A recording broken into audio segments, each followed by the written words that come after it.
Hello, so now I'd just like to talk a little bit about tracking your chart and signs that you're ovulating. So, when people come to see me, we have quite an in-depth chat about basically their cycle. So you really kind of want to have, a normal menstrual cycle is anything between 25 days to 33 days long. If it's shorter than that or longer than that, then in traditional Chinese medicine terms, we consider that to, require a bit of tweaking. So if you have got a 25-day cycle, that is quite a short cycle, but it's still normal, so long as it's always 25 days for you.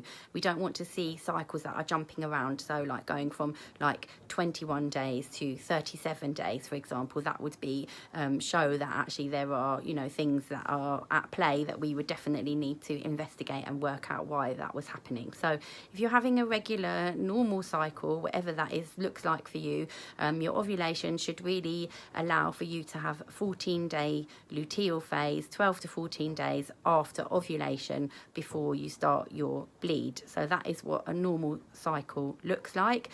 So many women come to me and they are tracking their cycle. So there are amazing things you can get now. There's a bracelet that you can buy that takes your temperature. There's something called an egg, I'm not sure of the exact name, that you actually insert into your vagina that takes your temperature.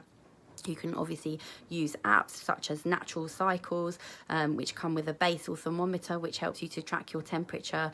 So, they are much more sophisticated methods now. The ovulation sticks some people use, I find them to be a little bit unreliable. They can be quite difficult to read. And also some of my ladies have had, readings that show that actually that they're not ovulating at all, but then they are still conceiving. So I think that the ovulation sticks are, you need to use them as a guide. So they're quite a good guide to use in combination with your body's natural responses, such as fertile mucus. So you've probably seen this referred to as sticky egg white mucus. There are lots of pictures of it on the internet.